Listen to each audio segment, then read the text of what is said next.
Testing. 1, 2, 3, 3, 3, 3. You've been working hard for the money, hard for your stack. Working all day, stressing and busting your back. That's why I wanted to thank you for coming. So welcome back to Backlit Cinema, the podcast. I'm your host, Zo, that's Z-O or Z-O, if you're outside of the U.S., taking a look back at the movies of yesteryear. It's the 111th episode. Thank you for downloading and streaming. We really appreciate it. We watched movies that I loved when I was growing up in the 70s, 80s, and 90s. I watched those movies with my son, Zach. I tell you what I thought about them, what he thought about them, and we just have a good time talking about movies. Now, if you like what you're about to hear, then tell your neighbors, tell your siblings, tell your parents, tell your cousins, tell your bus driver on the way to work that you listen to Backlit Cinema, the podcast. So, as promised, I was supposed to put all of this stuff out on social media earlier, but I didn't. So now I guess I should say that you have a surprise special guest. And this surprise guest, we've been trying to get together for a long time. And we finally got together. That's been happening a lot lately with the recent guests. It's like I have a guest booked and then we can't connect. And then like a few months later, we connect. So same with this guest. Is a fantastic guy. I was a guest on his show. So a little bit about him. This special guest is from a fantastic podcast that can be found on YouTube or wherever you're listening to this podcast. In this series, he interviews producers, actors, business tycoons, and the movers and the shakers across the country, across the world. Ladies and gentlemen, and non-binary ladies and gentlemen and non-binary folks, may I introduce the man with the plan, the inquisitive podcast personality, right out of the DMV, from the podcast Two Mics Up. May I introduce to you Dame DNYDC, or in other words, by any other name, Damon Cunningham. Yo, I'm gonna have you start coming over and doing my intros, man. That's the best intro I had in a long time, yo. So I appreciate it, man. Hey, what's up, everybody? Your man, Dame DNYDC. Two Mics Up. It's an honor to finally be here with Zoe. Like you said, we've been trying to do this for a minute. So here we are today, man. We're just going to be chopping it up. We're going to be talking about, a great film. I'm excited to be here. Let's get it, Zoe. Yes, absolutely. Now, thank you for the compliment. That's usually the best part of my podcast.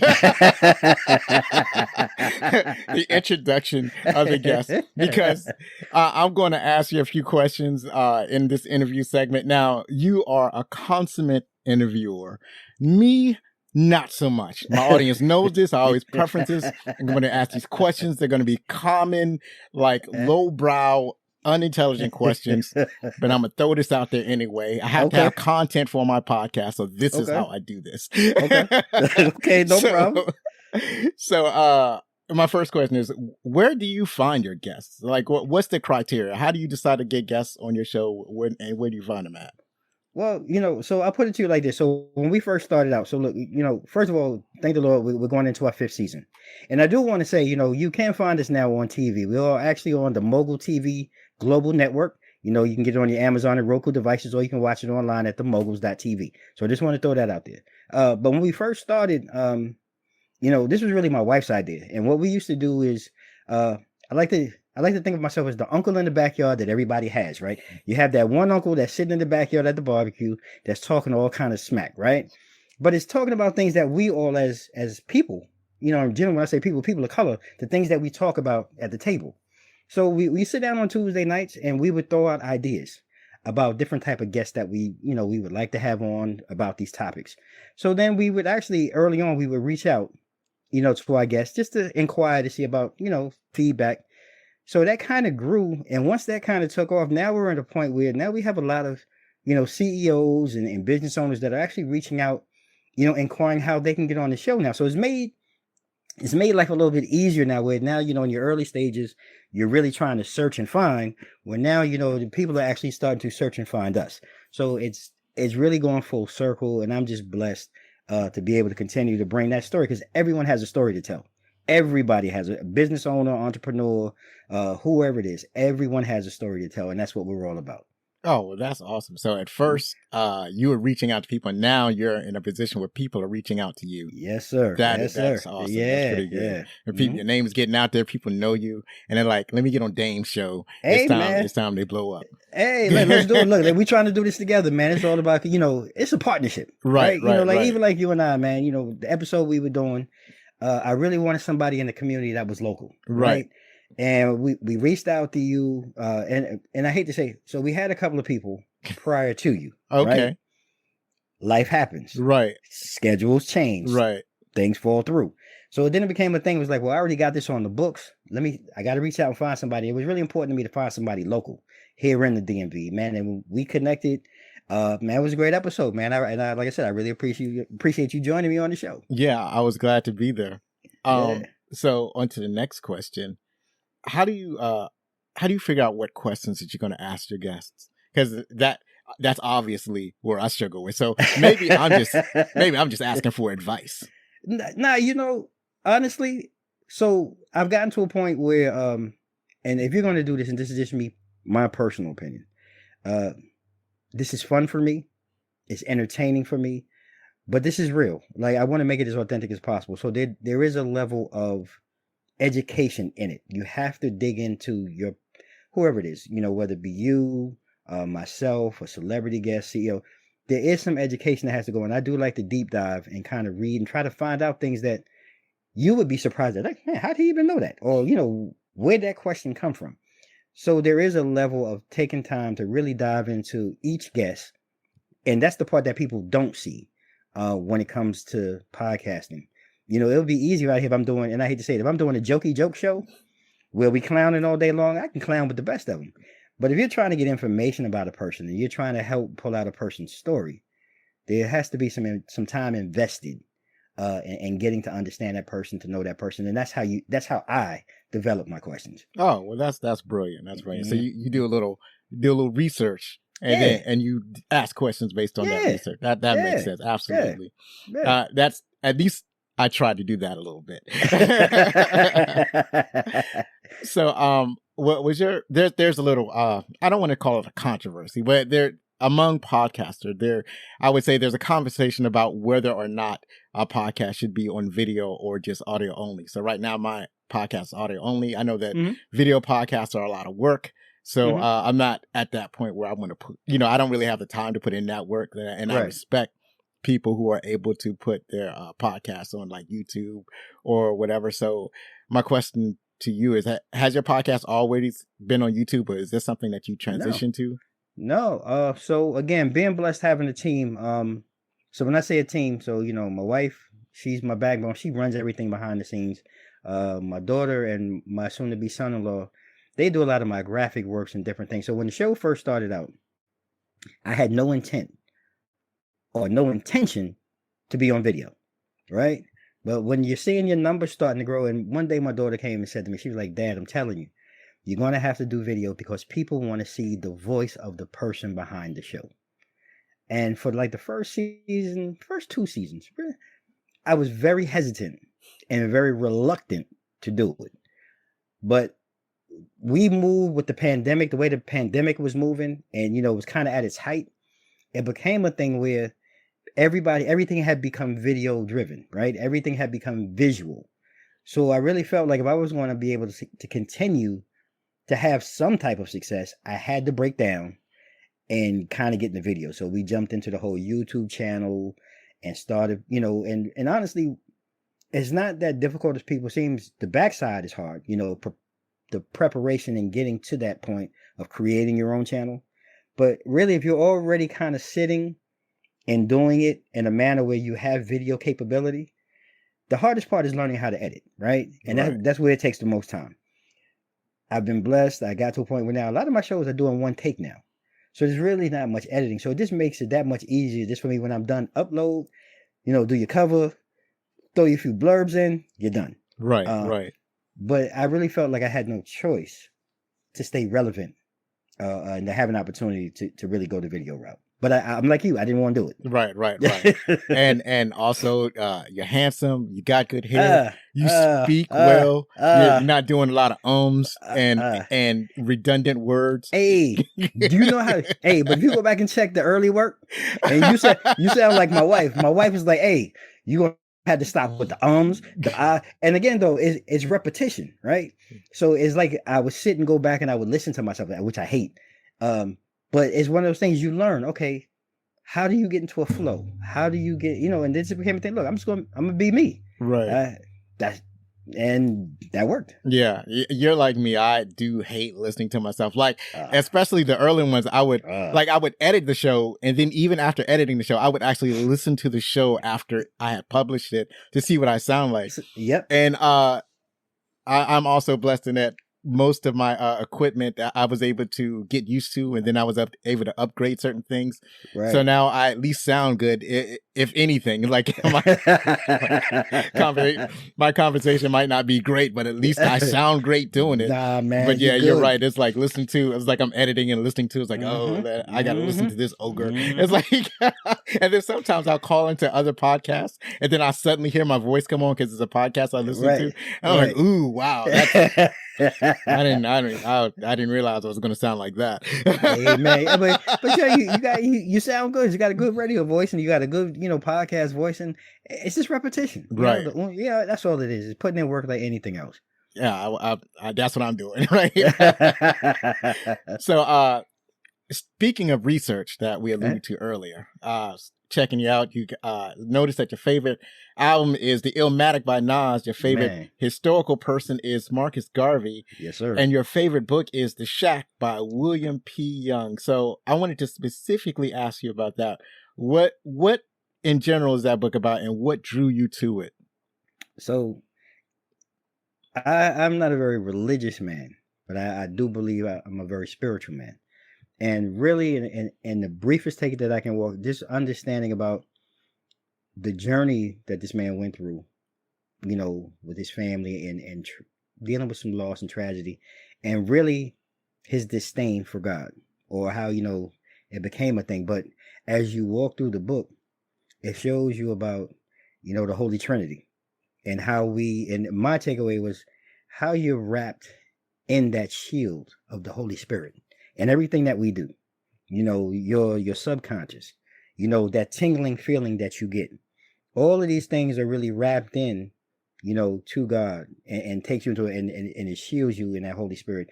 And every day I try to, because I've had a point where, 10 years ago, I almost lost my life. I remember laying on the bed, and I can remember the doctor telling my wife and my daughter, if you believe in God, pray, because we don't know if he's going to make it. And I remember sitting there laying, I was like, God, there has to be something else for me. You have to have something else better planned for me, because this can't be it. And through that transformation, I came out, I see color differently. I smell senses differently. I see people differently. And that book just was at a time when I was kind of dealing with that, just resonated with me and what I was going through at that time. And I kind of walk with that understanding that I am protected. I am protected in whatever you want to call them. Jesus Christ, whoever it is. We all have something that is protecting us and covering us as human beings, and helping us each and every day of our lives to strive to do something better. And that's what I walked away from. And that's why I believe I'm here and I'm doing what I'm doing today. Yeah, that's great. It's a book that got you through something, that helped you through a time that you was going through. I like that. That's pretty powerful. And it's like most people don't have something like that, right? Yeah. Life brings us all different things, right? And you don't I don't believe in denouncing anybody's faith or belief, because I don't know what that person has been through. Right. But if I can see that you're doing something positive, because the world we live in is so negative, man. Everything that's going on, just the negativity of it all, you have to have one piece of positivity. And that, like I said, by me going through that struggle, that's been the one piece that I've carried with me, and I continue to carry with me to today. Yeah, that's pretty awesome. So there was something else, because when I do these things, it's like my mind is going back and forth. It's focused, and then it unfocuses. It's a whole thing, right? Yeah, right. It is. It's okay. That's what happens after, like, it starts in your 40s, but after 50, it's like it clicks over, Oh and it's like man, it's just not going to work the way it used man, to. you wait, you wait. Yeah, that's for sure. The reason I brought you here, I wanted to talk about some movies. I sent you the great list of movies, and from that list, you chose one of your favorite movies. I imagine it's a movie you grew up with. And the movie that we're going to talk about is Jaws. And we're going to do that in our opening credit segment. So let's transition to the opening credits. And if you would do me a favor and tell the audience in the notes what the movie Jaws is about. What's the general strokes of general Jaws? Strokes? All right, well, I'd be happy to, Zoe. So look, ladies and gentlemen, look, Jaws. Look, like Zoe said, a classic of mine. I don't know about you. It's a classic. It's a must see. I don't care what, if you haven't done it today in your life, you need to, if you're listening to this when this is over, go find it and go watch it. So, Jaws was about, Martin Brody, the sheriff. He lived the life in New York City, basically. So he and his family could, settle out in the sleepy New England town of Amity Island, which is funny because there's an Amityville out on Long Island, but I just found that funny. But that's something totally different. As chief of police, Brody's job usually involves settling, local disputes. There was a time when his teenage girl's body washed up on his beach. His job description drastically changed at that moment. Come to find out there's a shark in the water and people are dying. Brody has to balance the politics and protecting the people of the island from shark attacks. Finally, he must join up with this wily, shark and whale hunter and a scholarly oceanographer to hunt down one of the deadliest sharks ever encountered. Great. This is the backdrop alone. I'm getting chills. Absolutely. Yeah. So this is one of the most impactful movies ever. It was released in June 20th, 1975, produced by Zanuck/Brown Productions and Universal Pictures. It grossed over $265 million in the U.S. and Canada and over $476 nationwide on a $7 million budget with great reviews. Like just blow out with fantastic reviews. Now, here's the thing. That's an amazing gross right there. That is like even in today's numbers, like we laugh, but like those numbers are ridiculous. Yeah, those not only are those numbers ridiculous, but compared to the actual budget to how much money the movie made, that profit was gangbusters. Right. So this movie had a great cast. It was starring Roy Scheider. He plays Chief of Police Martin Brody. He was in Blue Thunder, The French Connection, 2020, the year he made contact, and the show that I really liked that came on TV called Sequest DSV, or Sequest 2032, whatever it was called. I remember it as DSV, but on IMDb, they called it 2032. But here's the funny part about Roy Schneider. He has a whole bunch of movie credits. Most of them I am unfamiliar with. So he's in a lot of stuff. But the most impactful ones for me was like basically this one, 2010, and I didn't see Blue Thunder, but I was impacted by the TV commercials. By the TV commercials, remember, right? All right. So we also had Robert Shaw, who played Quinn. He was also seen in A Man for All Seasons, The Sting, which I really remember, and From Russia with Love. That was a James Bond joint, which I remember that one as well. Great. That was classic James Bond back then, though. That's when today's James Bond. That was classic James Bond. Absolutely. Up next is Richard Dreyfuss. He played Matt Hooper. He was in The Goodbye Girl, Close Encounters of the Third Kind. You can check that out on episode 56. And American Graffiti. He's also been in a lot of movies, but most of the movies that Richard Dreyfuss has been in is like high profile movies that I either saw or I knew about, right? So he has had a career that people are more familiar with. I would agree with you on that. So then we also had Lorraine Gray. She played Ellen Brody. Now some of these I don't remember, but she was in 1941. She also appeared in 0 to 60, and obviously she had to close out the Jaws trilogy with Jaws 2 and Jaws the Revenge. Right, yeah. right. I'll be honest with you, I don't remember Lauren Gray that much. Right, right. It's either Gray or Gary. I'm not exactly sure. Gary. I'm sorry, you're right. Gary, my boy is Gary. Right. Well, it's not surprised because that you don't remember too much of her work because they're not high profile works, and she didn't have a lot of acting opportunities. Nah. Like she is mainly for the Jaws series. That's mainly what she's known for. Yeah. And the only movie apparently that she wasn't in was Jaws 3D. But, right, the 3D one, right? Yeah. But she was in the other one. Right. Up next is Murray Hamilton. He played Mayor Larry Vaughn. He's also in The Graduate and Anatomy of a Murder and several other movies.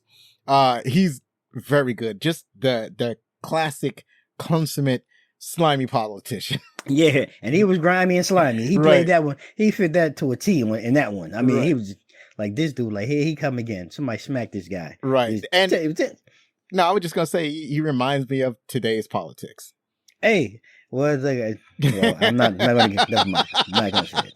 Not gonna say it. We'll get into it later. Yeah, we'll get into it later. I'm not gonna get into it, man. I'm not gonna do it. We also had Carl Gottlieb. He played Ben Meadows. He's also been seen in Clueless, which I do recall.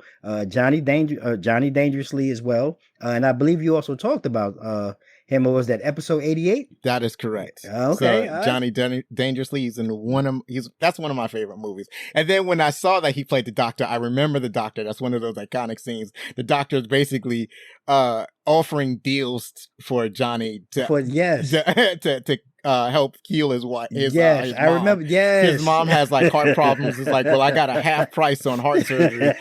Yes, stuff like that. So I have an that. asterisk by his name because we're going to talk about him later on. And lastly, that I have on the list, obviously there are more people in the cast, but these are, I feel like the most impactful players in the movie. Right. Jeffrey Kramer, he played Deputy Lenny Hendricks, and he's been in Clue and Santa Claus the movie and some other projects. He was funny in Jaws. He was just kind of a goofy. He was close to. He was like a realistic portrayal of Barney Fife. I feel like. Straight Barney Fife, a reenactment, a reincarnation of at the time. Right. You know, that time's Barney Fife. I agree. He was hilarious, man. Right. Hilarious. And guys, if you don't know Barney Fife, that's a character on the Andy Griffin Show. He played the bumbling deputy. Yes. Just a mess. Right. He couldn't get over his own 2 left feet. All right, go ahead and tell us about the director. So it was directed by, everyone knows Steven Spielberg today.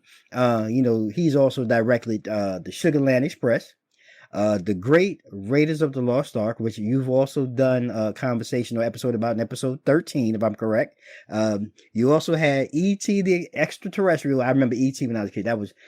That was another classic, another great movie. And we also he directed The Color Purple, which yo man, you be on the road, bro. You talked about The Color Purple too in episode, I believe it was 75 on your show too. Yes, that is correct. That's one of the most impactful. That's the one movie where Zachary was like, well, it's a good movie, but it's not for me. Because The Color Purple is a tough movie. And I saw it when I was like really young. So it was impactful, and it was like emotionally disturbing almost for me. But it's like when I say movies like that make me mad. Yeah. Like this brings out the anger in me. Right, man. right. I try to stay away from movies like that. I mean, great. I seen it. Right. I try to forget it. I really try to. But I like it because there is a sense of triumph at the end. There is a sense of accomplishment at the end of the movie. Like you don't, he doesn't leave you feeling anguish. And it's such a surprise that it was Steven Spielberg who directed it, and he didn't want to direct it. He was like somebody like Spike Lee should direct this. And I think I forgot who it was. But there was somebody that convinced him, no, I need you to direct it. You can do this. You can direct it. And he did such a great job because it wasn't like him going, well, this is my movie. This is how I'm going to direct it. Right. He basically let the actors tell the story. It's mostly African-American cast. Yeah. So he's like, this is your story. You tell the story and I'm just going to shoot it. Right. And it's not, I think that was the best thing probably for him to do at that point, Right. You're not coming from that actual background, right. And that cast was star studded. Yeah. And to really be able to capture that work, I think you have to give him credit for being able to step back maybe out of his own ego, if you will, because he was really big at, on that rise, and to step back and let them just go ahead and let the characters and the actors play. I think that was probably brilliant, if you will, by him. Yeah. There's a lot of brilliance going on. And you would know that from his first like major film was The Sugarland Express. So you wouldn't know from watching The Sugarland Express that he was going to be this huge superstar.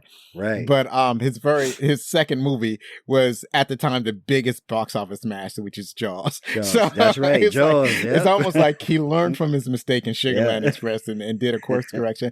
And I've never seen The Sugarland Express, and it stars some very notable actors. It stars Goldie Hawn, and then I forgot the second the other character, like they're supposed to be her husband or boyfriend or whatever. But he plays that actor plays the slimy reporter on Die Hard. If you remember that guy. That's the one that gets punched in the face. Oh, he's the one that gets punched in the face. Yeah. That guy. He plays the boyfriend that basically runs away with her. Wow. So, and that's supposed to be based on a true story. I think maybe I want to look at that just to see what does his first effort looks like. Right. to some of his later works where he definitely grown, right? Right. So the screenplay is by Peter Benchley and here's the name again, Carl Gottlieb. So he wrote the screenplay and he played a small part in the movie. And so Benchley, he was the one who wrote the novel Jaws and the movie that it was based on. He doesn't have a lot of, like, I didn't see a bunch of acclaimed novels under his name. It's really, if you mention his name, you're only going to come up with Jaws. Like, if you talk about somebody like Steven Spielberg, then you're going to get a bunch of books under Steven Spielberg. Right. Or not Steven Spielberg, right? I mean, who's the other one? Who's the horror writer? Stephen King. Stephen King. That's what I was thinking about. Mm-hmm. So yeah, there'll be a bunch of books under Stephen King, or if you talk about some other authors. But for Benchley, it's mainly Jaws, and I think that's basically how we made his living. And then look, I'm not mad. He probably retired well on that too. Right. Mm-hmm. And then Gottlieb, he's the main screenwriter on this movie. He also wrote Dr. Detroit, Caveman, and The Jerk, which is a show that we're going to talk about in a couple of weeks, I think. One of my favorite, man. Again, that was Steve Martin, was classic back in the day, man. He was a classic guy. Really funny. Really classic. That's one of my favorite movies. I love it. I'm going to have to tune in for that one when you do that one, man. I really, that should be funny. So I guess we want to talk about the music. The music was by John Williams. Now these are some things I didn't know. 91 years old. And he's the composer of 168 pieces that are credited to his name. Like, that's mind-blowing, man. That's crazy. Right. And some of the pieces were Indiana Jones. Well, really? I was a big Indiana Jones kid. And The Dial of Destiny. Okay, and that must be something you have upcoming, because I don't know why I'm not really familiar with that. Yeah, the Dial of Destiny is the latest Indiana Jones film. And John Williams is going to compose it. He's 91 years old, like you said. And this is supposed to be his retiring work. Like, he's going to retire off of the work that since he did all the Indiana Jones movie, he did all of the Star Wars movies. Right. He's done a lot of Steven Spielberg movies. So this is the work that he's going to retire off of, this last movie. And you go ahead and continue. Well, I'm blown away. Okay, man. So some of his other work has been The Fabelmans, The Adventures of Tintin. Wow. And Memoirs of a Geisha. Man, this dude is extensive, man. Yeah. Ooh, like most of your favorite movies, he's composed the music for. Superman from 1979. Yeah, 1979. Really? That's his work. But you can kind of tell because his Superman sounds a lot like Star Wars. Well, true. You're right. When you step back and you really listen to it, it really does. You're right. Yeah. You're really right. But it's he's done a lot of iconic films. It's like when he does a work, it's always good. It's always good. So yeah, and this crazy. Is just like 168, just his composer credits. It's like he's done a lot more in the music department. There are a lot of works that he's not credited for, like stuff that he worked on that he wasn't credited for in the movie. So yeah, he's just a music man. I think a lot of the stuff that ends up in movies are just compositions that he had worked on that had not been used in anything. And he's like, oh, you need a competition? Well, this is something I wrote like 5 years ago. How about we use this? He's the James Brown of composers. Right. Pick that piece up over there on the floor. Yeah, that one didn't make it. You can use that piece right there. Right. Absolutely. So that's it for the opening credits. And if you're enjoying the show, remember that you can get t-shirts, hoodies, mugs, face masks, jerseys, and more at our website, backlickcinema.com/shops. You got one new design a couple of weeks ago. I promise I'm working on some more. So, I'm a one-man design shop. I know that's right. So as I said, that's it for the opening credits. Now after this we're gonna talk about our favorite parts.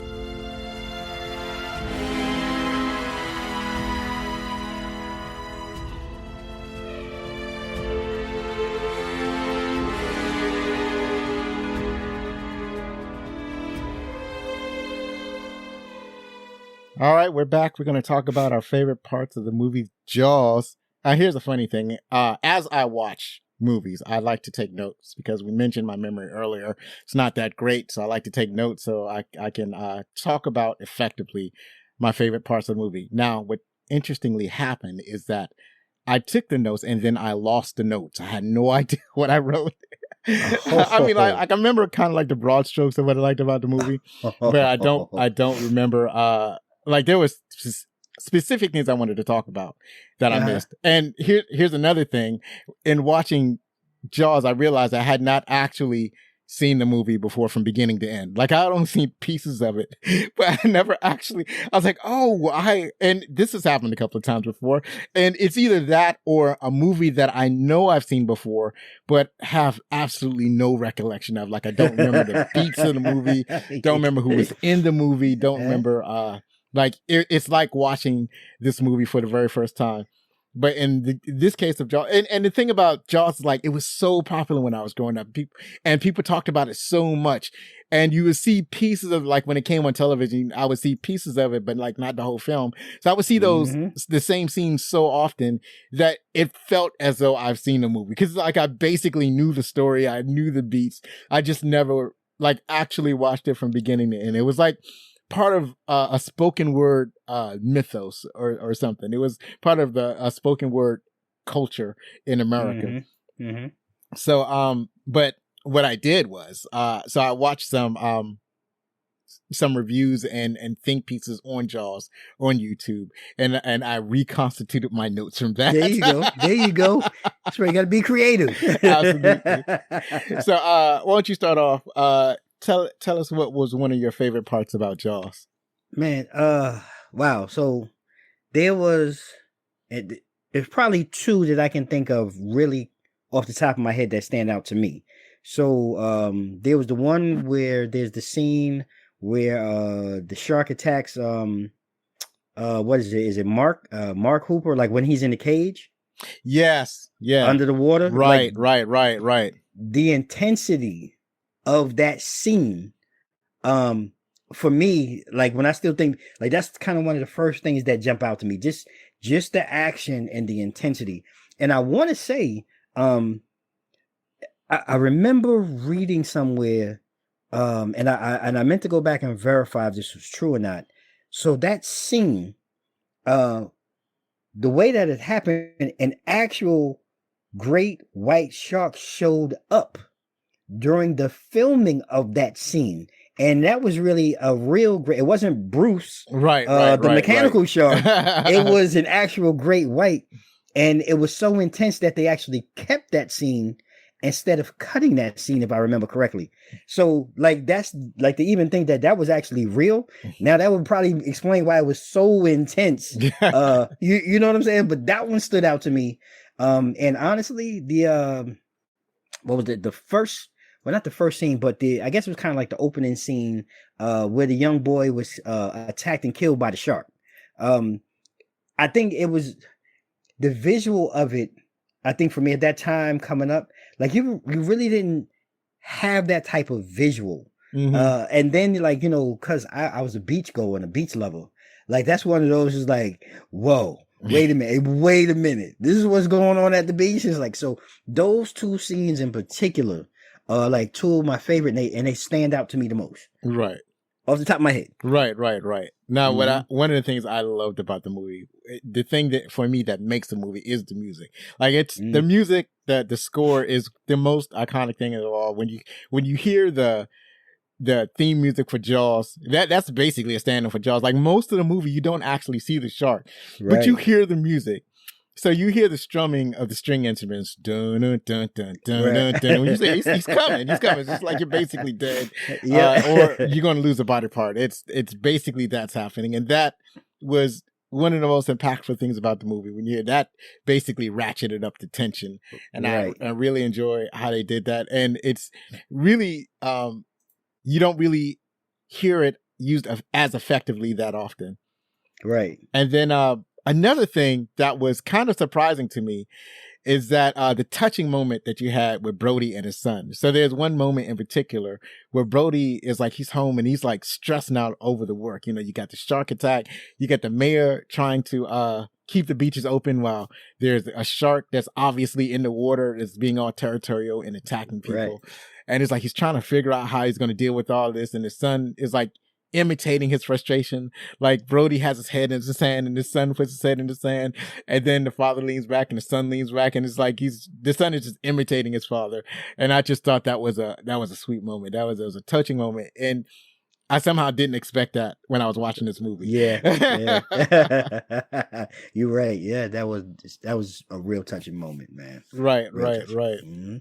There was a lot of funny moments too. So unexpected funny moments. Like one of them was when they was tossing the chum into the water, trying to attract the shark.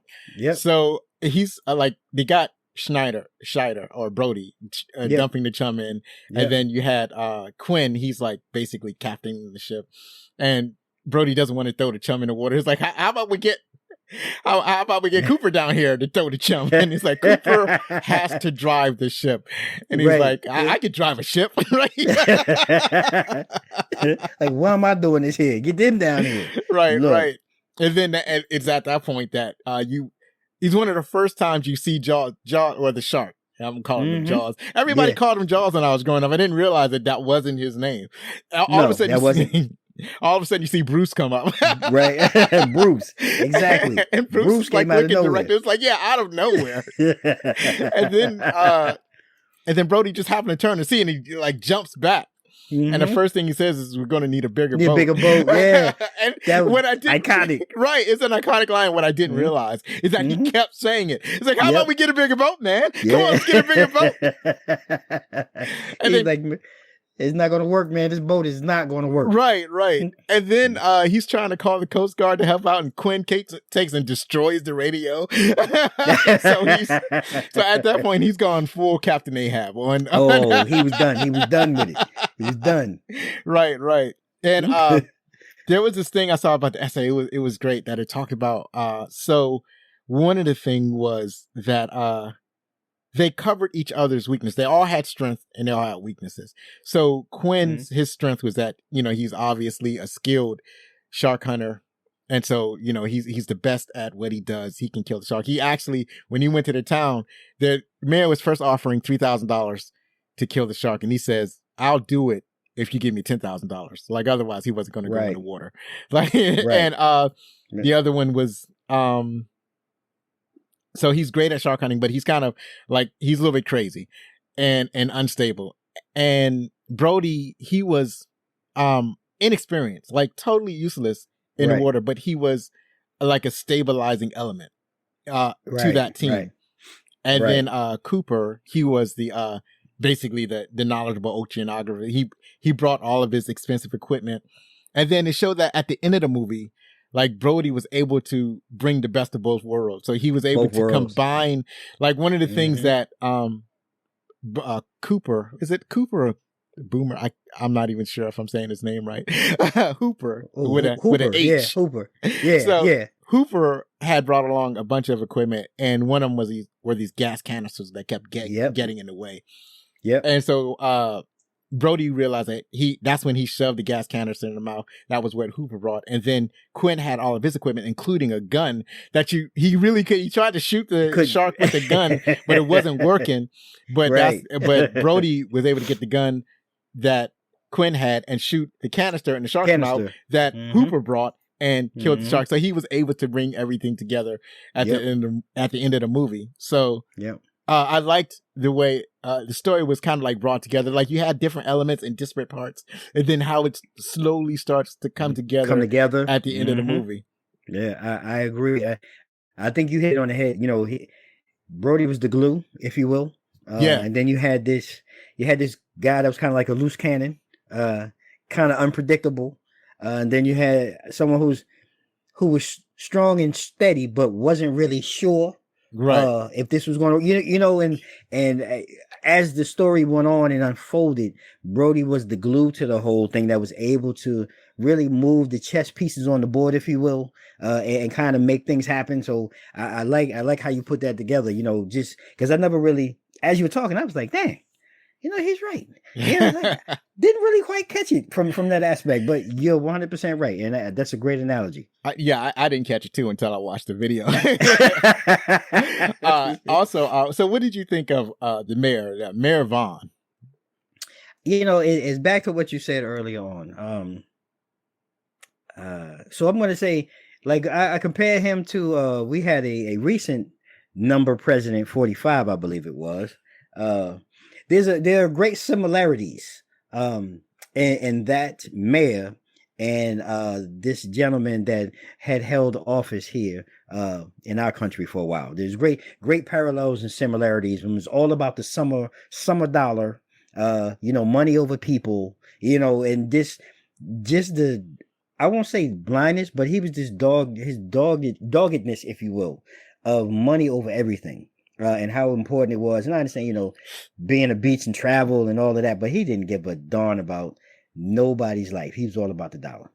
I wouldn't say that he didn't care, but it seemed to me that he was in a state of denial, right? He was in a state of denial up until he was scared, right? He got to the point where like his son was threatened by the shark and he got scared and he basically acquiesced to basically closing the beach, because there was like an unexpectedly funny part that I liked, that where you had everybody gathered on the beach. This is at a time when people now know that there's a shark in the water, and some people had been killed. Like at least 2 people had been killed.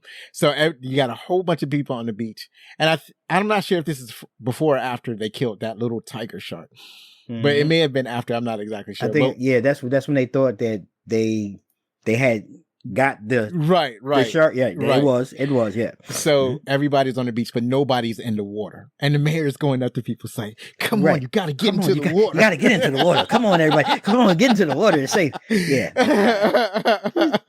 get that money. That was funny. There's also another the other funny parts is that how when the chief of police, Brody, when he finds out when it comes to him that there's a shark and people are dying in the water, and he's it's like all new to him, and he's also inexperienced. He's from New York City, right? So he just kind of moved there, and he's trying to get everything together to figure out how to deal with the shark. And people are coming up to him with their little petty.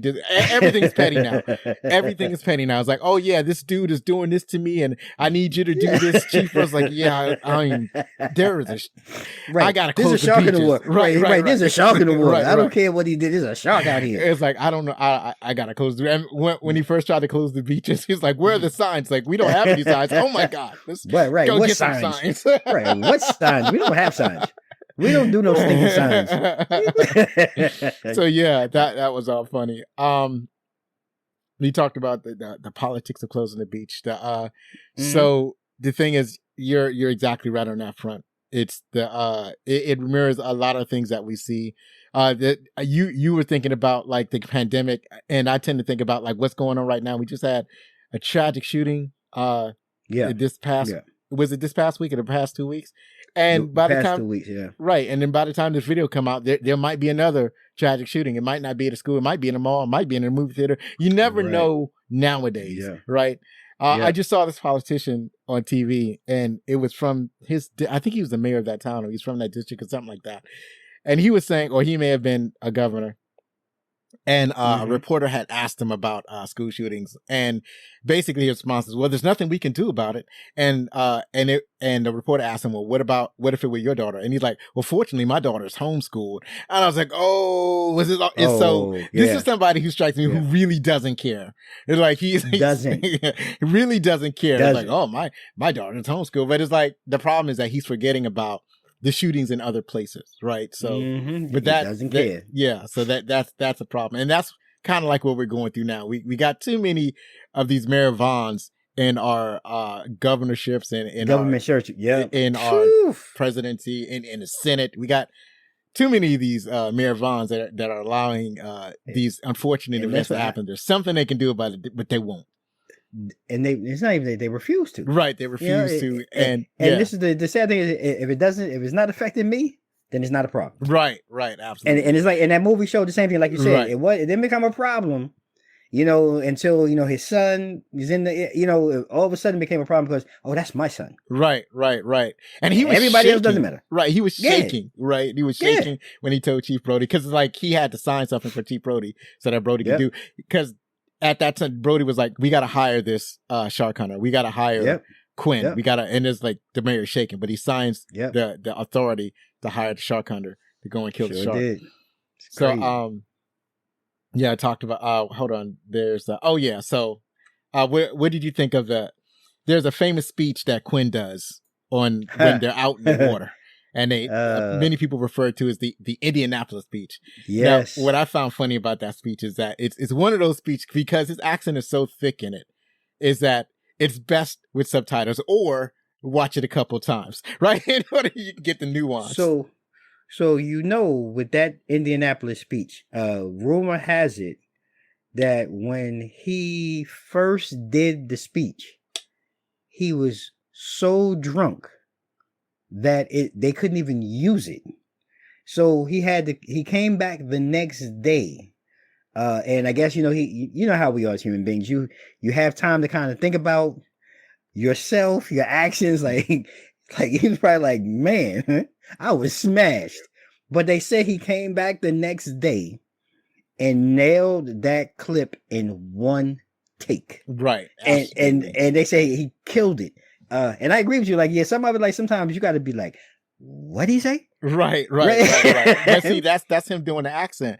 And here's the thing, though. I put that in the trivia. That's one of the things we're going to talk about in the trivia. And you're 100% right. He was smashed, and it was unusable. But when he did it, it was like, and when you watch it, it's riveting. And then what's also interesting is he's beside Hooper. So you watch Hooper reacting to the story. That also he's building up. Yeah. Right. That also adds intensity to the scene. And so he's just talking about it. So it's him, and the story goes that, he's in the Navy, he's delivering the atomic bomb, and then after delivery on the way back, they I forgot, something happens to their boat, and so it starts to sink. And it sinks, everybody's in the water, and then they're attacked by sharks. And so he said that he doesn't know how many sharks there was. It could have been hundreds. It could have been thousands of sharks. But there were 1,100 crewmen on that boat, and only 360, including him, was able to get rescued out of the water. He says, like, during the whole time, the mission was so secret that there wasn't even, when the boat didn't show up on time to the harbor, you're supposed to do a report saying, this boat is missing. So they never sent out that report that the boat was missing, right? Because the mission was too secret. So these Navy, these naval men were, I forgot what you call naval men, sailors. You call them sailors. I remember now. So these sailors were out in the water, and in the dark, being attacked by sharks. He says first they grab you, and then there are screams. Bring them in, yeah. So that's yeah. It's just horrible. It was a heck of a story, man. Right. And he told it well. Oh, he not only told it, he sold it. I mean, it was beyond, like I said, just the tense moment of the story. It has you, like you said, and then you have, Quinn, he's sitting there like just the build up and the energy and the anticipation of the story and the horror of it all, man.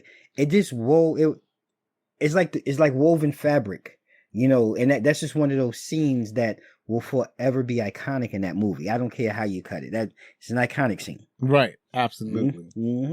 And then one of the things that I saw is that they had talked about on one of the essays that I watched.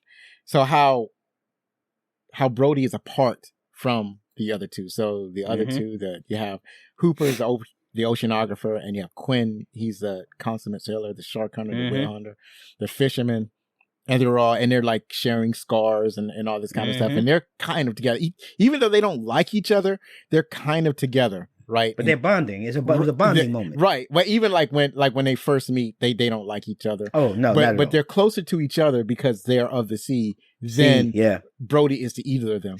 So in this scene, guy. Right? So in this scene, the two seamen are like together, but Brody is kind of apart. But by the end of the story, Brody is with them. So it is a story that brings them together as comrades in this adventure. And that fight. Right.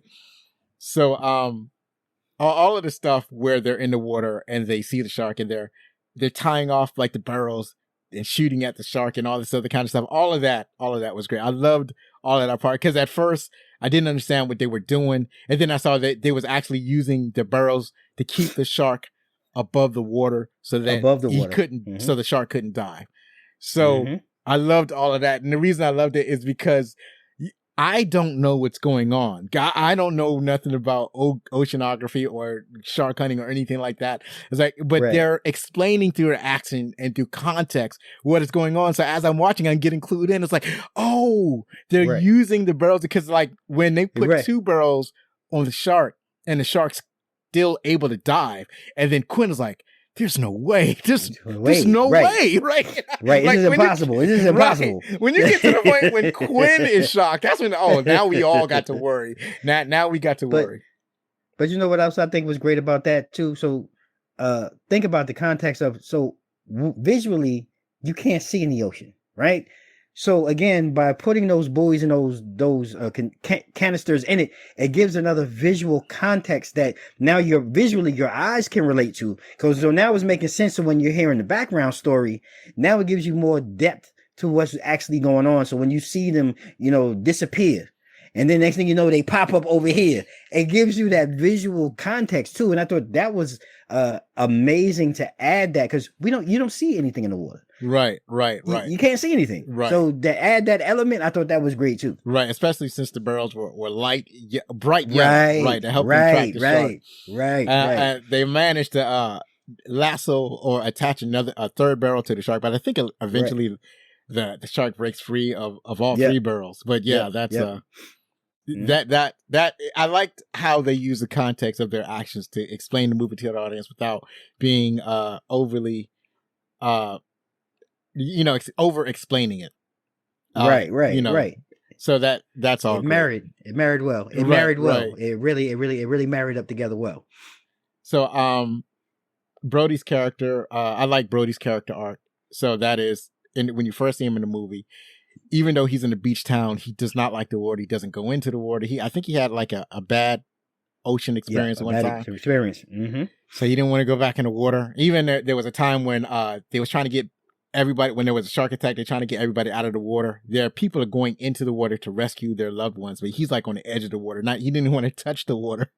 and then as the story progresses, now he's on a boat. He still doesn't like the water. Like, he doesn't like the smell of the chum. He's in the way. He's like doing wrong knots and knocking stuff over. He's just basically kind of, not only is he somewhat useless, but he's kind of bumbling, right? Like, so. But he's a fish out of water. Right. Pun. Right. And that's why he gets the job of throwing the chum in the water, because it's basically all that he's good for. Right. but he grows, and it's like, because he's because he's learning from experience and everything. After he loses Cooper, because Cooper was in a cage, and then the shark basically tore the cage open. And he was able to somehow get the shark away from him, and then he dove out of the cage, under the water, and hid in some rocks. And then that's when the shark went and started attacking the boat. And then another great scene when he attacked he attacked Quinn, and that was that was incredible. That was another rough scene. That was another one. But it was incredible the visual to see. Just with a mechanical shark. It looked so real at the time. And man, Quinn went out like a champ though. But I mean, that was hard. That was hard to swallow, man. That was hard to swallow. Yeah. That was the thing about so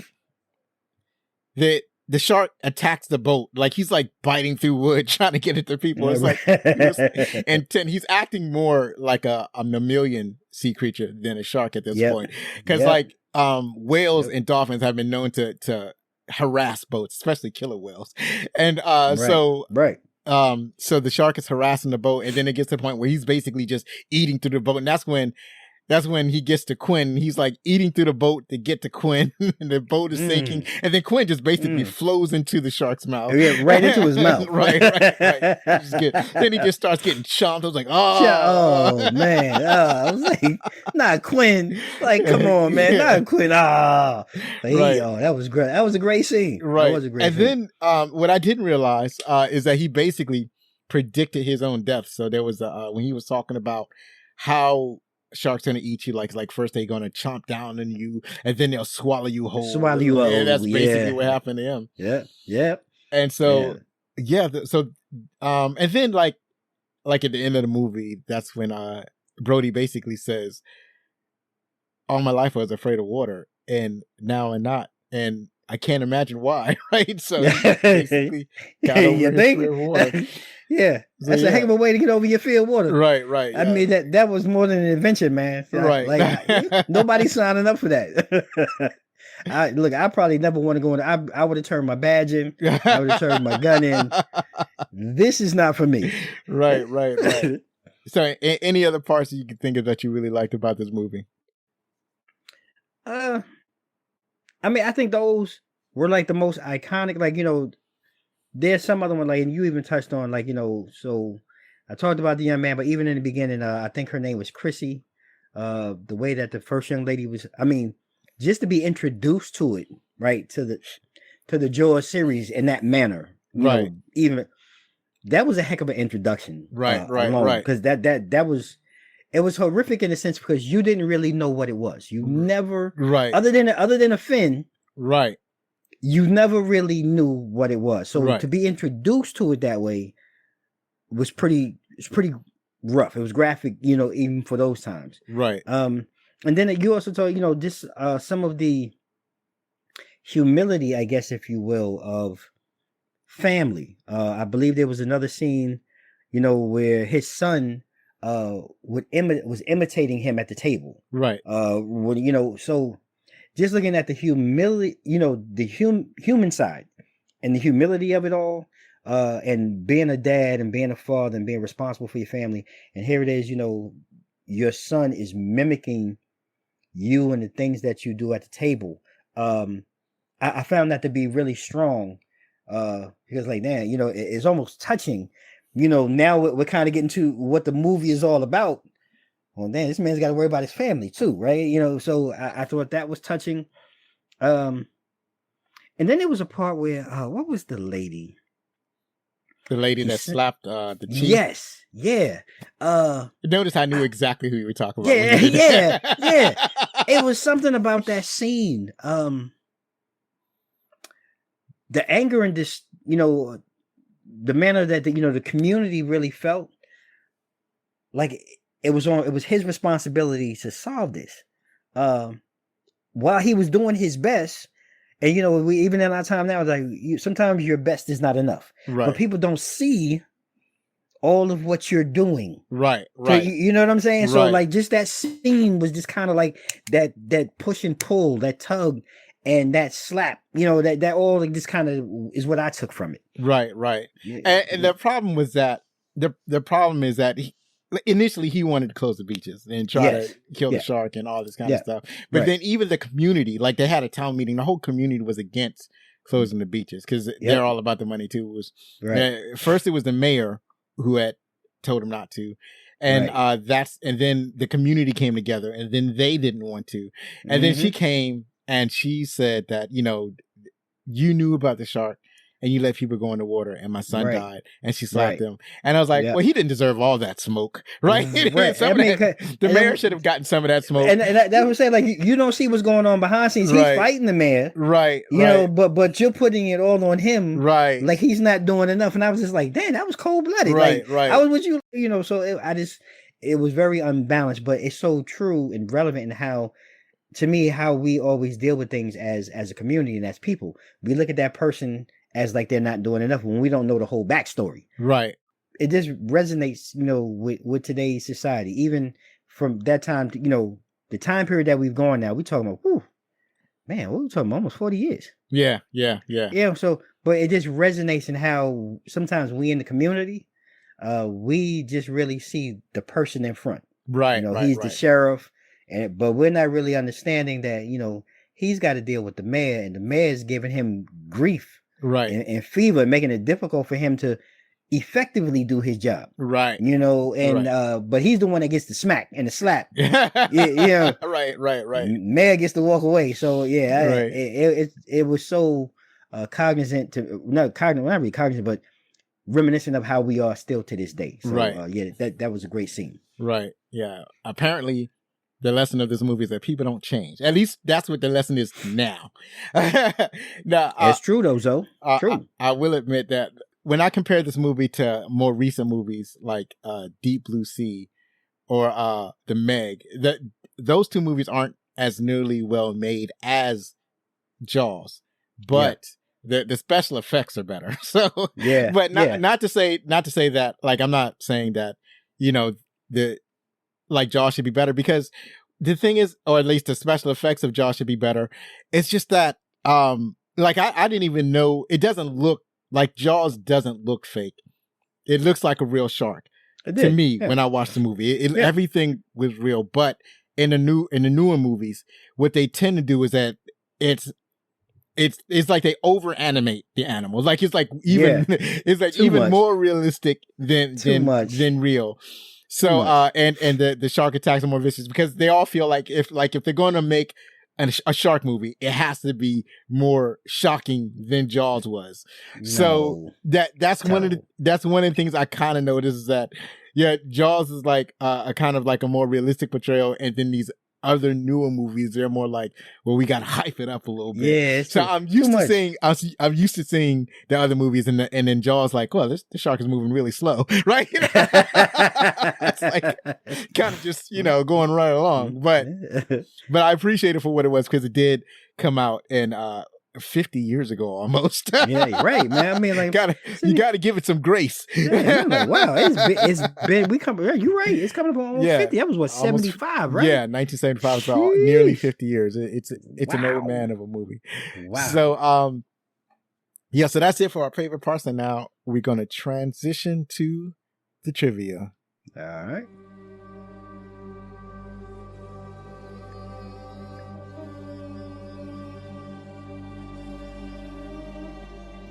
All right, we are back from the trivia. Some of the stuff that we're going to talk about in the trivia, you probably heard us mention earlier in the show. And then, as you know, I get my trivia from IMDb. You know, IMDb, they be joking sometimes with some of their so-called facts that they got on here. But I like using IMDb. It's a one-stop shop, so we're still using it. So why don't you start us off with the first piece of trivia? So I think, like you said, we talked about this one. So the director Steven Spielberg named the shark Bruce after his lawyer. His attorney's name was Bruce. So, right. So that's a good way to go ahead and do an attorney name as he's a shark. So we knew what Bruce was all about. We knew what his attorney was all. He was a shark. Okay. Absolutely. And then when composer John Williams originally played the score for Steven Spielberg laughed and said, "That's funny, John, really. But what did you really have in mind for the theme of Jaws?" Spielberg later stated that without Williams' score, the movie would not have been half as successful. According to Williams, it jump-started his career. So apparently Steven Spielberg did not like it at first. But then it's like when he used it the way it was supposed to be used, it carried that movie. You can't get a movie like Jaws without that theme, without Jaws theme, without the music, because most of the movie you don't see Jaws or the shark. So when you But hear that theme song. yeah, you hear that music, then you know the shark is in the area. Yep. So one of the other things that now I found this I didn't realize and didn't know, according to Spielberg, so the prop arm that they used for the body, the dead body, it looked too fake in the scene where, you know, Chrissy's remains are discovered. So instead they buried a female crew member in the sand with only her arm exposed. Now that's pretty interesting because when I think about it, I was like, it looked mad. It looks no wonder why it looks real. It was. It really was. It was somebody's arm. So I didn't know that. I never even thought about it. I figured that in 1970s they would have perfected that by now. But still, the fact was like, nope, it looks fake. We're going to bury a live person. Hey, Joni, get in the dirt. Hey, come over here. Gonna bury you. You're gonna breathe. Crazy. You're gonna breathe through this straw while we film this scene. That's crazy. The next one, Robert Shaw and Richard Dreyfuss could not stand each other, and the two argued all the time, which resulted in some good tension between Hooper and Quinn. So they really didn't like each other. So it worked. It translated to the film. yeah, it really did. It really did. So, and we talked about this one too. When it came time to shoot the infamous USS Indianapolis scene, Shaw attempted to do the monologue while he was intoxicated, as it called for men to be drinking late at night. So that whole take couldn't be used. We talked about it. So he was so remorseful, you know, talking about Shaw. He called Steven Spielberg that night. And asked if he can have another try at it. So the next day of shooting, Shaw's electrifying performance, you know, was done in one take. You know, so that's pretty, like I said, amazing. Like when you know you done messed up, because I think we all been there, man. You've been out drinking and you do something stupid and you're like, man, right, man, how do I fix this? Like, please, like, how can I do? So just to be able to be at your lowest low and have the courage, really, and man up, if you will. Right. To call and say, hey, man, look, I apologize, whatever it is. Give me one more shot at it. And to nail it in one take, man, kudos to him. He brought his A game to that He scene. sure did. And then there was a part where, like, they was doing a take of some other scene, and Shaw said, I wish I could quit drinking. And much to the surprise of and the horror of the crew, Richard Dreyfuss simply grabbed Shaw's glass and tossed it in the ocean. Yeah. Cold turkey. Right. Cold turkey. He did. I don't think Shaw quit. It's just that Richard Dreyfuss they didn't like each other. Dreyfuss and Shaw didn't like each other. So that's just showing his disdain. According to Carl Gottlieb, the line "You're going to need a bigger boat" was not scripted, but was ad-libbed by Roy Scheider. So I didn't realize that line was ad-libbed. So that's like one of the best lines in the movie. It's one of the lines that is quoted whenever people are talking about Jaws. That's the line that they quote among with any other quote, but that's the one that they use the most. And it happened to be an ad-lib line. So that I found amazing. Yeah, I didn't know. See, learn something new. Right. Another one didn't know. So the author, you know, Peter Benchley, he was actually thrown off the set after objecting to the climax. You know, he was also fired for weighing the story down with too many subplots involving romance and mafia intrigue. Now, this is funny to think about because, like, dude, this is a horror film. I don't know in what horror film you're going to be able to go ahead and intertwine some type of serious romance, and then you want to go ahead and throw the mafia intrigue into it.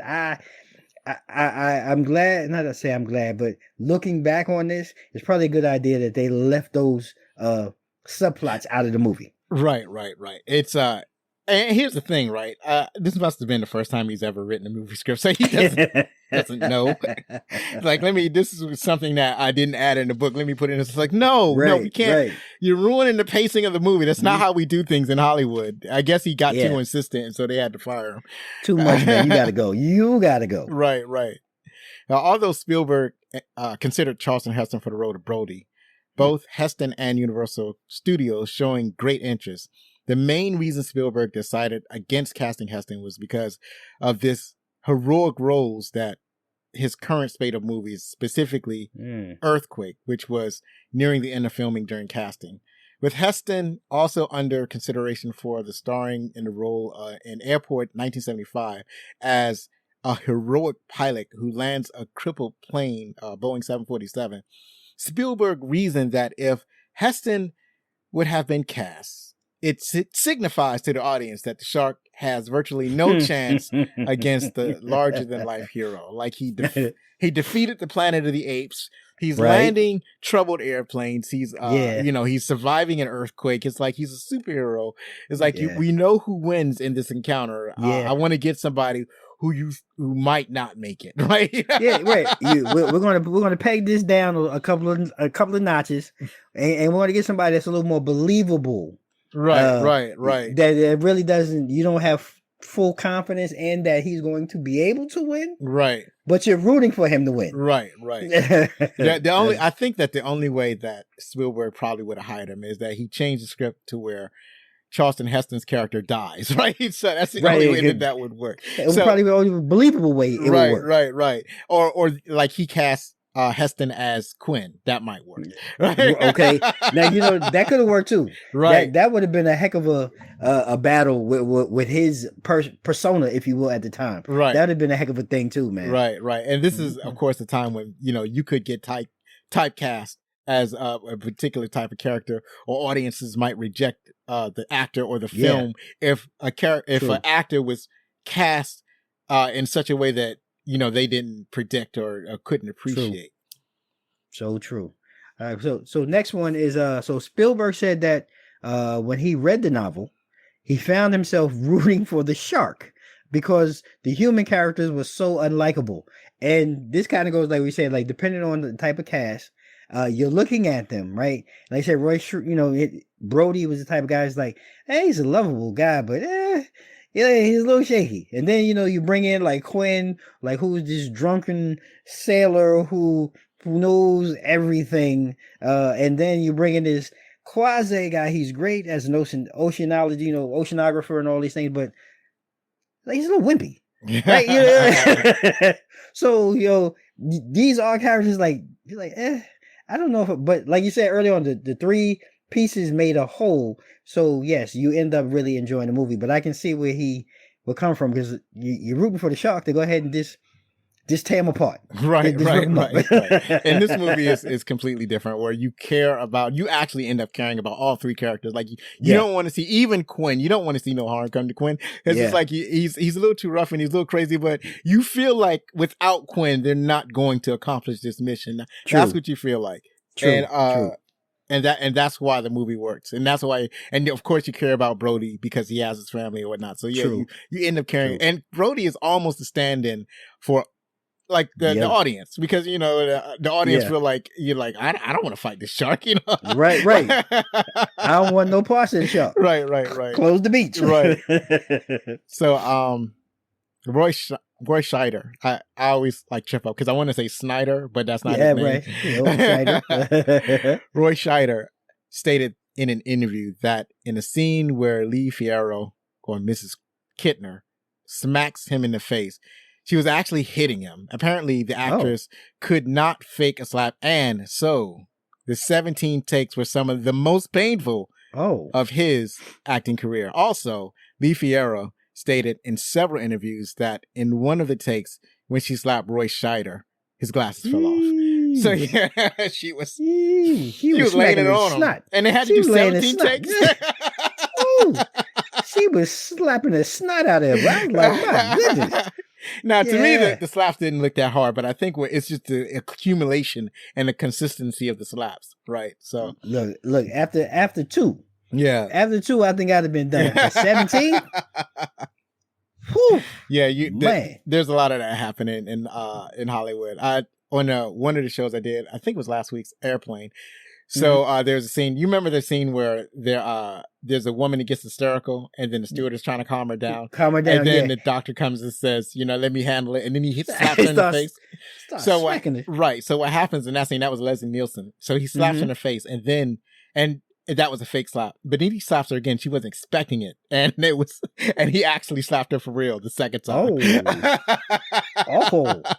But that didn't happen 17 times. I'm about to say, but that particular scene was actually done in one take. And another funny thing about that particular scene is that was her idea, to have a line of people behind the doctor. So that's why there was a whole bunch of people in line waiting to get their turn to try to calm her down. They was all going to take their turn to slap her. Right. That's cute. So, that is cute. That was a fun episode to talk about. So go ahead. There were actually 3 mechanical Bruces that were made for the film. Again, didn't know this either. But they all had specialized functions. So one shark or one Bruce number 1, he can open up on the right side. One was open on the left side, and the third one was fully skinned. So each shark, though, now this is crazy. Didn't know this either. The average cost for each shark was approximately $250,000. That's today is probably 10 times that, but for that time, that's a huge budget for that type of shark to play, I guess, if you will, the leading role in the movie. right. So that is a significant portion of the budget, right? So that took a lot of the budget, but sometimes you got to do that to make it real. But still, even with how much the sharks cost, I think that they still had it at a really small budget. So I don't know. I can't think of how $7 million in 1975 compares to today's like big budget movies, but considering its gross, apparently they did. They did well. Yeah, they did well. So during pre-production, director Steven Spielberg, accompanied by friends Martin Scorsese, George Lucas, and John Milius, visited the effects shop where Bruce the shark was being constructed. Lucas stuck his head in the shark's mouth to see how it worked, and as a joke, Milius and Spielberg snuck to the controls and made the jaw clamp shut on Lucas's head. Unfortunately, the rather prophetically, considering the later technical difficulties in the production would suffer, the shark malfunctioned and Lucas got stuck in the mouth of the shark. What? When Spielberg and Milius were finally able to free him, and that is George Lucas, the 3 men ran out of the workshop, afraid that they had done major damage to the creature. Yeah, that's wow. That is wild. Whoa. That is wild. Yeah, see, this is why. Even with a fake shark, like, why would you I wouldn't even put my head. Like bad things gonna happen when you do things like that. Right. Really? Right. Well, see, I wouldn't even. I understand why George Lucas would put it saying a shark, because he's, he does stuff like Star Wars and stuff. So this was before Star Wars came out, but I imagine that he was thinking about, or at least working on making that movie at that time. These are the types of movies that Lucas wanted to make. So he's looking in to see how the shark works, like how the mechanics of the shark work. So I can understand that. But that, like Spielberg and Milius would go around and to the controls and clamp the shark down on George Lucas. That was kind of a messed up thing to do to their friend. But see, I was gonna say no, it's not. Like I said, I know I'm not putting my head in no shark's mouth. Right. But I know if my friends do it, guess what I'm gonna go do? I'm gonna go see if I can shut your head in it too. I mean, like, come on, man. You're with your friends. This is what friends do. Like, no, I'm not doing it. Right. Mm-mm. So the next one. So, and I thought this was a great one. Looking back at it now reading this and understanding it. So Quinn's boat is named Orca. Being a shark hunter by profession, Quinn knows that orcas, traditionally known as killer whales, are the only predators of the great white.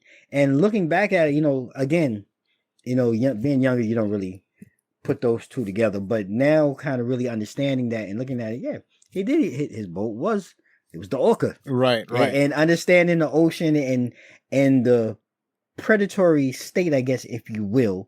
The orca is like the king of the jungle or the king of the ocean. And it really goes out there, and that's the only thing that really they're known to really hunt down killer whales. So like I was like, that was a really good piece. Never put that together until now. So that's great. Right. Yeah. So the killer whales are I've seen some videos in Killer Whale, and me and Zach was talking about this, at the end of the movies, talking about like orcas and how orcas are just not just to sharks, but to basically most Most sea creatures. Like they'll mess with sea creatures just to mess with them.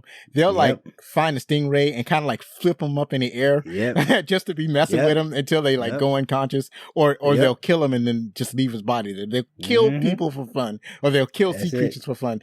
It's weird because they don't really mess with people. They mess with everything else. So they'll see sea lions, and then they'll like crawl into the ice just to get out of sea lions and eat them. I don't know if you heard about this incident in South Africa. So there are 2 orcas. They're swimming around off the coast of South Africa, and they've killed like dozens of sharks. Oh, wow. Just eating their livers and then letting the rest of their body fall to the bottom of the ocean. Oh, wow. Dang. So, okay. Just one little snack. Just one little liver snack. And sharks don't mess with dolphins or porpoises either. They're more encounters because if a shark encounters like a lone like infant dolphin, it might try to attack, but it's not going to mess with a whole pod of dolphins. Like it's too many. Because they'll harass the shark and drown the shark. Yeah. So too many. They don't want to mess with that. So that's all fascinating. Yeah, very fascinating. So and Zach, he truly enjoyed the movie. And but he had actually seen it before, but he saw it when he was very young. But now he can watch it and get the full context of the movie. Full context. Now the newer generation understands why Jaws is a classic. Definite classic. A must watch. Right. So in the last bit of trivia, Jaws was supposed to be released in theaters for Christmas in 1974, but because filming ran way over the shooting schedule, its release was pushed back to the summer the following year. Back in 1975, summer was traditionally when the worst movies were dumped into theaters, as Americans typically enjoyed the outdoors instead. But the film was so good, the beachgoers actually flocked to see it. And the movie became the highest grossing film of all time up to that point. It became the first film to gross over $100 million in theatrical rentals, which is the figure that the studio nets from the North American box office after the movie theater takes its cut, roughly half of the box office gross. And thus the summer blockbuster was born. So like in the beginning, I guess, this is saying that the theaters took half, but I thought that a movie theater actually took more than half of the cut. And then as the weeks progresses, then the theaters take more and more. Well, actually, no, I'm getting that backwards. I think what I thought was that the studio took like more than half. So the studio would take like 75 and the theater would take 25. And then as the movie stays in theater, the theater would take more and more of the cut of the movie. That's what I thought. But this is saying half. So apparently I got that wrong. But still, right. It was still the studio was able to clean up with Jaws in the first weekend. They probably made theirs in that first weekend. I mean, like I said, $7 million budget. Right. And this is what you putting out. I mean, they made it. That was a no brainer right there. They made that money. Also, do you know why it's called a blockbuster? Why we call them now? No, I have no idea. I didn't know either until I found out that. So when people would line up for the movie theaters, movie theaters were on blocks. So this is the first time that people would actually line up around the block. And there's so many people around the block that they broke the block. And they referred to the movie as a blockbuster because people were lying around the block. So obviously, we don't have to do that anymore. We can order our tickets online, or we can order our tickets ahead of time, or we pre-order tickets. So we don't really do that anymore. But back in the day, you knew a movie was successful when people were lined around the block to watch the movie. And it makes me think of, did you see, it was an Eddie Murphy movie based on Rudy Ray Moore.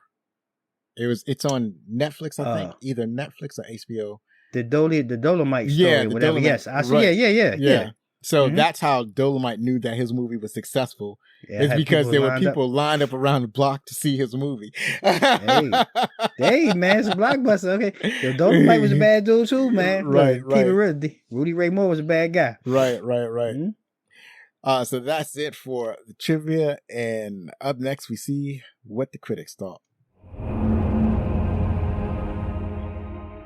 And we're back to talk about what the critics thought of the movie. The critics gave it a 97%. The audience gave it a 90% on Rotten Tomatoes. IMDb reviews has it at 8.1 out of 10. That's great. So I got a mix of critics, some positive and negative reviews. It's actually difficult to find negative reviews, but the the negative reviews I have were at least written out. Because sometimes if you get a movie that's like 90%, sometimes it'll, like I get it from Rotten Tomatoes. So sometimes they have like a Rotten Tomato, but it won't have an actual written review about the movie. But this time I was able to find a couple. And, they say what they say. So starting off with Derek Malcolm from The Guardian, he wrote, Jaws is a splendidly shrewd cinematic equation, which not only gives you one or two very nasty turns when you least expect them, but possibly more important, knows when to make you think another's coming without actually providing it. So it ratchets up the tension, keeping you jumpy at all times. It really did, yeah. And then Gary Jane Housington from Gay Community News Boston wrote, rivetingly obvious special effects, marginal acting by Robert Shaw, and an Academy performance by a shark, if you like animal acts. And this is kind of a messed up thing to say because the acting was outstanding. So I think that Gary is not someone who understands acting or understand how to judge acting. Agree. I agree. And they said it was marginal special effects. I noticed that this review was like written later on. It's written in like 2015 or something like that. Okay. And it's like, and I've said this in other shows before, but you can't really complain about special effects of a movie that was like popular 20 years ago. Right. So you got to take it for that timeline. Right. That's like complaining about Ray Harryhausen special effects, like in Jason and Argonauts or something like that. That stop motion special effects from back in the day. Like, people don't complain about that. People find that charming. There's some people that prefer that stop motion special effects out of that movie to like there's like videos of some people like modernizing Harryhausen's special effects, like making it look more smoother. But people prefer the stop motion for the nostalgia of it, right? I was about to say that was the whole point of it, though. Like that was his niche. That was like, why do you want to change that? And why do you want to criticize that? That was like, that was perfect for that time. Right. It was perfect for that era. It was perfect for that piece. Right. Like, I mean, come on. Right. Like, if you look at, especially like nowadays, there's some movies where if you look at it in an ultra HD television, you can see the wires, or you can see like some of the hidden things that you're not supposed to see. It's cheap. No, it's not. I'm talking about from the older movies, right? Oh, right. But I'm saying, like, when you digital, I don't say digital, but when you bring, like, it kind of, to me, it cheapens the work. Right. You know what I'm saying? Like, that's what it was, and that's what it did back then. We didn't necessarily see it, but that was part of that era. Well, you couldn't see it because the resolution was lower. So right. The resolution was lower. So like when they put the wire in the scene, they knew that the audience wasn't going to see it because they knew what it looked like on film. Like they looked at, and then when they like filmed it, and then they were taking it back and they would look at it on film, like, okay, I don't see wires, so this special effects is going to work. But now if you take it and you upgrade the video and you put it on the HD TV, and now you can see the wires, but it was never meant to be seen, right? So, but sometimes it's charming because you're like, okay, now because you recognize it was made 30 years ago, 40 years ago, and they had to do everything practical. They didn't have visual effects. So and you get to see the process of making entertainment. And then you can kind of look at it as like, now it's closer reminiscent of like a stage play, because like in stage play, they obviously are not using special effects there. You can see the wires there. Like if you go to see Peter Pan in a play, you can see the wires because the dude's not flying. But that's not the point. The point is for you to be entertained. So you got to ask yourself, were you entertained by the acting, by the music, and by the story overall, or are you just gonna sit there and look for wires? Not like right now, I can understand you being upset about special effects. If you watch a movie and the special effects don't look right, I can understand that now, but don't go back in time and criticize something that's 40 years old or 50 years old. That's foul play. That's why we call them classics. That's why they call them classics. Right. It's classic. It's beautiful. And the cinematography and the way that it was done, it was classic. Right. You gotta love it. So the next piece comes from Pauline Kael. I hope I'm saying her name right. Don't know, but Pauline Kael of the New Yorker. She wrote, "It may be the most cheerfully perverse scare movie ever made. Even while you're convulsed with laughter, you're still apprehensive because the editing rhythms are very tricky, which is true, and the shock images loom up huge. It's like they're almost right on top of you." And I think that's a very succinct writing about this, because it really is the music, it is a kind of a perverse, the scare is perverse, how it kind of starts out with the girl Chrissy getting eaten up and the body parts, and then the music, like you had mentioned earlier. So you don't see the shark, but when you hear the music, this shark is somewhere. He's coming from somewhere. So it really has like this weight to it. And then it's a shock when the scene actually, the suspense of it all happens. There's a shock, and it does sometimes. Thinking back, it's right. It does feel like it's right on top of you because you've kind of immersed yourself in the whole scene. So I think Pauline kind of hit it right on the head. Right. And in fact, Spielberg didn't even want to do the movie, and unless he was able to hide the shark for most of the movie. Like for most of the movie, you don't see the shark, and then like you only see the shark like almost 3/4 in. Then you start to see like halfway through, you kind of see like pieces of it. But then later on, you got to see like the whole shark, like that near the end of the movie. But he wanted to build tension so that you didn't see the shark right away, and that's one thing. And then the other thing is that the shark was just it kept breaking down. Right. We can only use Bruce but so many times, right? So we're gonna have to hold him off to the final climax of the movie. So I mean that was smart though, but it worked. It really worked. That was a really classic. It's this classic, man. This the whole buildup of it, like you said. Next we have Charles Champlin from the Los Angeles Times. He wrote, "It's a coarse, grained, and explosive work which depends on excess force impact. Ashore, it's a bore, awkwardly staged and lumpily written." Now that's a two-handed. That's like a smack you in the face, and then I'm going to smack you backwards with my backhand. I'm giving you a compliment, right? Because it's coarse grain is exploitive work, which depend on excess, which I didn't think it was a lot of excess, but I thought it was kind of exploitive. But it exploited the shark and the story in a way which I thought worked. But then when you say, I mean, yes, sure, it was a bore. Because, I mean, it was a film movie. I mean, an ocean movie. So that's where you got to see the immersiveness of everything, the beauty of it, and the fear of it all.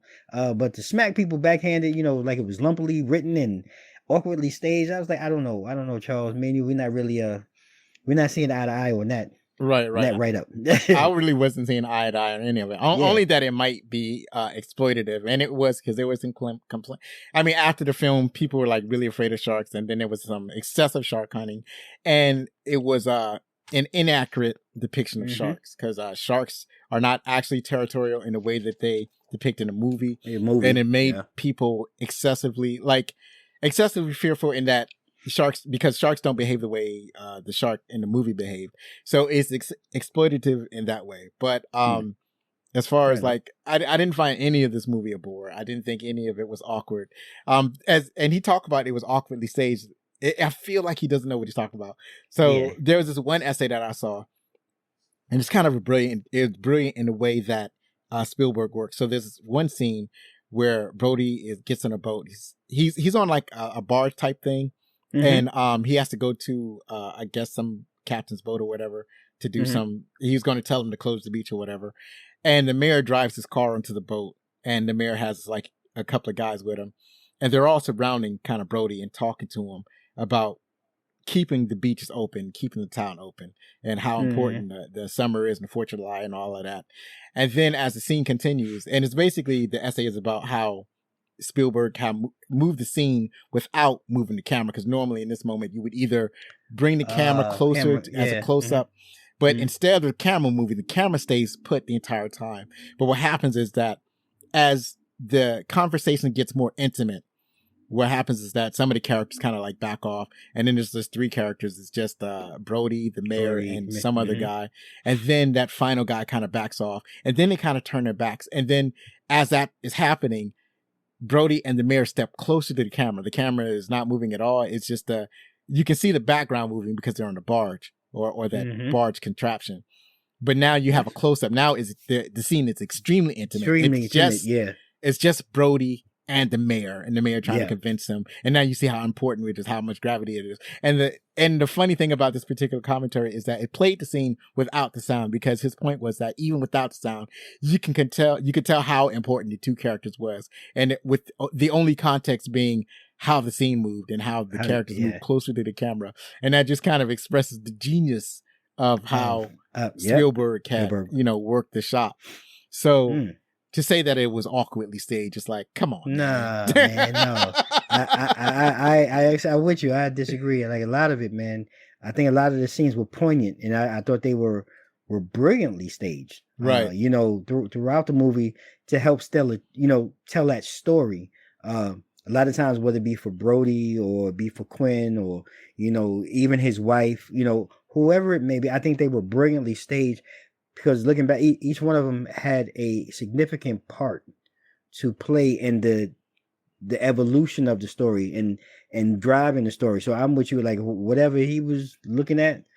Whatever, man. I'm not going. Right, whatever, man.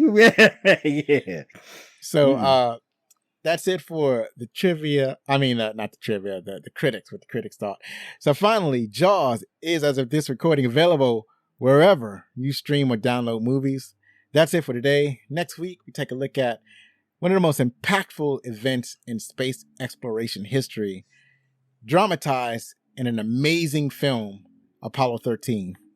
Wow. Follow us on Twitter or TikTok at Backlook Cinema, or on Facebook or Instagram at Backlook Cinema Podcast, or if you're on Mastodon at Backlook Cinema at mstdn.party. Don't forget that you can contact us with any questions or comments or suggestions at fanmail@backlookcinema.com. So, Damon, do you have any additional plugs? Ooh, man. Look, first of all, I want to say, Zoe, thank you for having me. I was looking forward to this, man. Great conversation. I enjoy what you're doing. As far as myself, and Two Mics Up, season 5, we're coming back April 2023. We're going to continue to highlight, some of the greatest that I like to think of, entrepreneurs, business owners, celebrities that are out here really trying to positively impact our community through their work. And stay tuned, come check us out, come hang out with us. We drop episodes every Monday night, 8 p.m. Go live every second weekend of the month, 8 p.m. on our YouTube channel. Bringing you some new stuff on Fridays now. I'm bringing you a business corner where I just sit down and I share some business tips and business notes and some networking information for those who are looking to maybe start their journey as an entrepreneur and as a business owner. And I'm going to be bringing some other things, but we just trying to stay humble, man, and stay focused and continue this journey. And that's it in a nutshell. So I appreciate it, man. Shoot. That sounds like some good stuff there. I should be tuning in, I should say. So you can also find Dame on Twitter at 2 Mics Up, or actually anywhere on Twitter, Instagram, Facebook at 2 Mics Up, or on the YouTube channel 2 Mics Up. And when I say 2 Mics, it's TWMICUP, 2 Mics Up. Because sometimes I would type Mike, MIKE, and that's, you're not going to get your show if you type MIKE. All it is the number 2, not the number 2, but spell it TWOMICSUP, 2 Mics Up. You can find us anywhere on social media. You can find us on YouTube, all the 2 Mics Up. Right. And if you want to find Dame, if you want to follow Dame specifically, it's also Dame DNYDC. So DAMEDNYDC on Twitter, Instagram, and Facebook. And yes, sir. I'll have all of the links in the show notes. Mr. Dame DNYDC, thank you so much for joining us. I really appreciate you. Thanks for being on the show. Thanks for being what's the word I'm looking for? Consistent and persistent. Hey, man, that's what we're going to do, man. I believe in that. And I just want to say, hey, look, continued success to you, man, and everything that you're doing. I think, this right here, it's fun. Yeah. It's entertaining. And I really enjoy it. So continued success to you and everything you do, man, here on Backlook, man. Do your thing, Zoe. Continued success. I appreciate that. One last time, if you like this show, then please help us grow. To do this, you can subscribe to the show, rate us, or write a review on Spotify, podchaser.com, Apple Podcasts, or your favorite podcast app. And I know you've enjoyed our guest, Damon Cunningham. So please watch or listen to the 2 Mics Up on YouTube or wherever you get your pods. Believe me, it matters. Be safe, Share a movie from yesteryear with your family, hug your loved ones, and if you're going to be anything, be outstanding. Yes, indeed.